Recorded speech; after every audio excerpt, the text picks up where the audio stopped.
So originally the plan was for me to create a sort of bulk review of the Nintendo's Warriors games plus Persona 5 Strikers. Not technically a Nintendo Warriors game, but it did come out on the Switch, which was nice. I figured I'd just put all these together and make one bulk review since the first three here were fairly similar.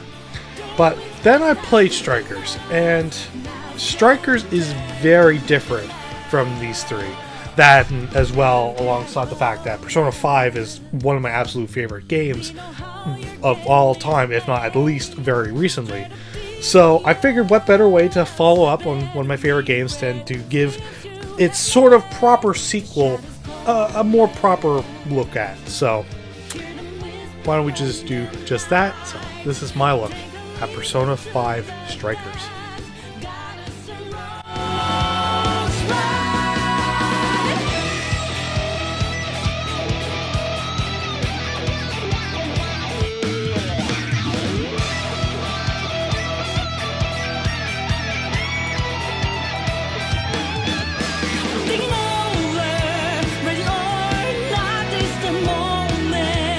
So, Persona 5 Strikers takes place about 5 months after the conclusion of Vanilla.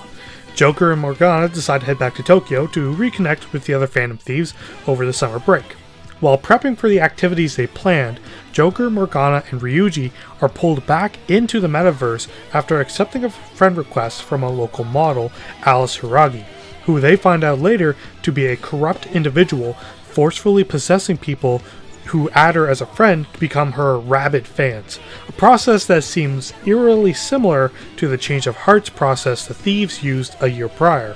After her corrupting method proves ineffective against the Phantom Thieves, Alice discards the three into the dump, where Joker encounters a mysterious cube. Inside, they meet a young girl named Sophie, humanity's companion.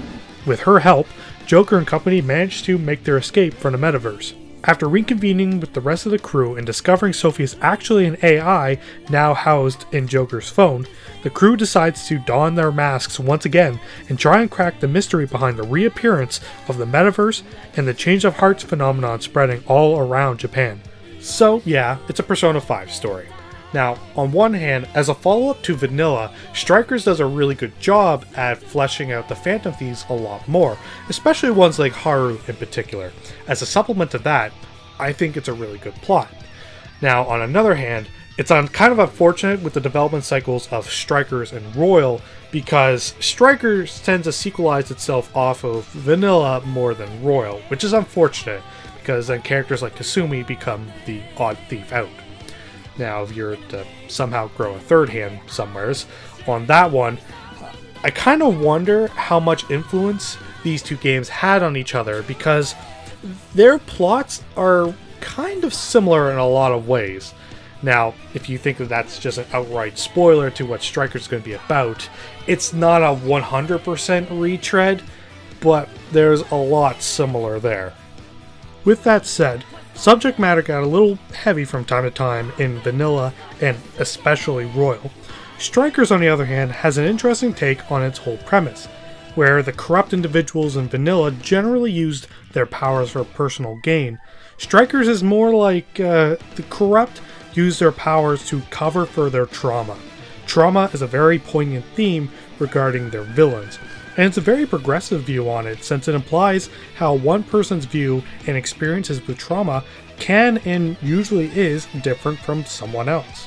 And considering the warrior-style nature of the game, in order to allow the player to revisit the various stages over again after you cleared out the main baddie, it kinda has a neat, deeper meaning behind it, since with palaces, they disappeared because once the change of hearts happened, that's basically it. The root of the problem is gone, so the palaces don't need to exist anymore. But jails, as they're called here, they persist since trauma is so much deeper than just getting someone to admit it. You might get someone to actually face their trauma, but those fears and concerns stem so much deeper than just flat out acknowledging that they exist, hence why I feel the jails persist afterwards. Even though the game sort of yada yadas its explanation around it, so I don't know, maybe I'm looking just too deep into it. So I played Strikers on the Switch, because honestly, if a game's going to come out multi-platform and Switch is one of them at launch, I'm gonna get it for the Switch. And just as I figured it might, Strikers does hold up pretty good, at least comparing it to Vanilla on PS4. Because remember, Vanilla was developed and released for the PS3, which the Switch is more than capable of replicating. There's a little jank when it comes to the character models up close, as well as some pop-in here and there, but the game still holds up really well, all things considered. Musically, I'm indifferent towards it. Not that it's bad, but I don't think the bulk of the soundtrack holds a candle to Royal or Vanilla. To be fair, the opening might be my favorite song of the three, it's just so dang bumpin'. Now as for the gameplay, the short answer, if you've ever looked at a JRPG and thought, man, it's so stupid that everyone waits their turn before doing stuff, then this is kind of what I'd imagine, at least with Persona 5. It's what I imagine the combat to be like in real time. The longer answer, for as much as Strikers would be considered a Musou game, it doesn't really feel like one in most regards. As you enter into a jail, you freely run around until you encounter an enemy. Stealthing is sort of an option, and obviously ambushes are the preferred encounter method, but it's sometimes a little funky finding good spots to go into stealth mode, and the ambush prompts when just running behind an enemy is deceptively short. Irregardless, when you encounter an enemy, then you're put into a battle zone where the actual 1 versus 100 or 1000 enemies start coming into play. All your favorites are here, from Jack-O-Lantern all the way to Mara. Obviously your goal is to beat them all. Unlike most other warrior games though, you aren't quite as overpowered as those. Actual designed shadows tend to have a bit more armor and tend to cast abilities that can beat you up pretty easy. And Koei Tecmo definitely don't know the meaning of invincibility frames, because you can get comboed pretty easy if you aren't paying attention. You do, however, have pretty much every tool at your disposal right from the get-go. After a briefish tutorial, every character -1 is unlocked and free to use in a party of 4, of which you can swap out with each other whenever not in combat. Whichever character you control, you can string together normal combos into a special finisher, the finisher changing depending on which attack on the normal combo you go off of. As you attack, you can charge up a special Showtime attack, being a massive battlefield-wide nuke. Each character also has a special perks unique to them, but honestly not that unique, I guess. Joker can combo his gun into a bunch of his finishers without using ammo, and can swap personas as per usual. Ryuji can put up a self-buff to his defense and can't be stunned. On can add fire element to her basic attacks. Morgana can turn to a bus and dash around. Yusuke can enter into a counter-attack stance. Makoto can add nuke element to her normal attacks. Haru can quick-fire her grenade launcher and extend her finishers by holding the button down. And Sophie can gain buffs with good button timing on her combos. You do also have personas. At any time in a fight, you can pause the action to pick a skill based upon a certain AoE.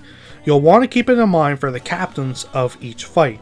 Some tougher enemies might have shields under their icon that you need to break. You can damage them by hitting the enemy with their weakness, with technicals, or with crits.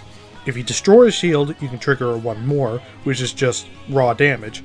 And if you destroy all the shields, you can do an all-out attack for big damage in a wider area. With that said though, using magic can be pretty expensive, and you'll probably find yourself running low early and often. A great trick to learn early is that every character has a specific finisher that has a shortcut to their elemental skill for free, just at a lower potency. And in Joker's case, depending on which persona you have out, you could have a variety of different effects. Even something awesome like a free charge or concentrate, though you'll have to get through most of his full combo without being hit. And thankfully, while taking full control of a character is the better option, the AI is actually extremely good compared to most Warriors games.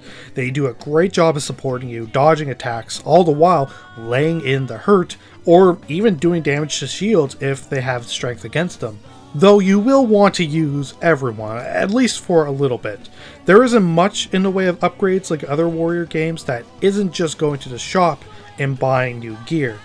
What there is though is master skills.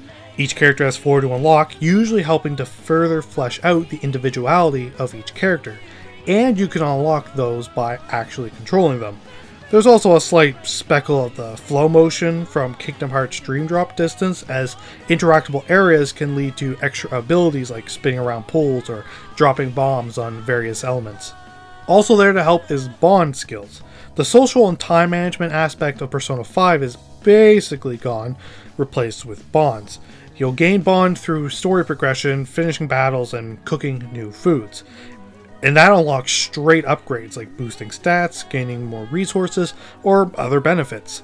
Since the time aspect is gone, you're actually free to exit any jail at any time if you want to go back to the real world to regain all your health and SP, or to just go shopping for more supplies. You can also visit the Velvet Room to create and upgrade Joker's personas. Though, of all the things to have gotten a warrior rework based on vanilla, this just got straight up neglected. You can't just slap two personas together and see what you get. Everything is recipe based, including needing certain levels on personas to meet the requirements. You can also spend persona points that you get from releasing personas to level up other ones, and after a long time, raise specific stats. But the latter is extremely ill-advised since it's super expensive. I tried super hard to have an Arsene that was actually usable, but it just never happened.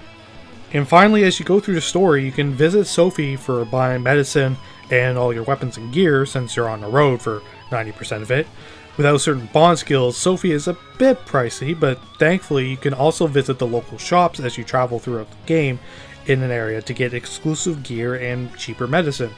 You can also undertake requests to get some easy prizes like money, items, and skill cards. Oh yeah, as a Warriors game, Strikers kind of feels like the most detached from all the ones that I've played recently. Kind of feeling more like an action RPG than anything. Something similar to like Final Fantasy VII Remake, if anything. Honestly, kind of being better than Final Fantasy VII Remake. But as a supplement to Persona 5, I feel that Strikers does a really good job at fixing the small issues that I had with Vanilla and its character developments, making the two games together a fantastic experience. But as a standalone game, Strikers is a fun, albeit brief ride. Really only brief comparing to Vanilla and Royal, because 50 hours to beat this with still more to do is definitely nothing to scoff at. So, whether it be for the Switch or the PS4 or whatever, I think that Strikers is a definite must-play, especially for Persona 5 fans. Now, if anything, there's only one thing left to do. Hey Siri, I got my eyes on you. I don't know what you mean by, "Hey Siri, I got my eyes on you." How about a web search for it? Yes.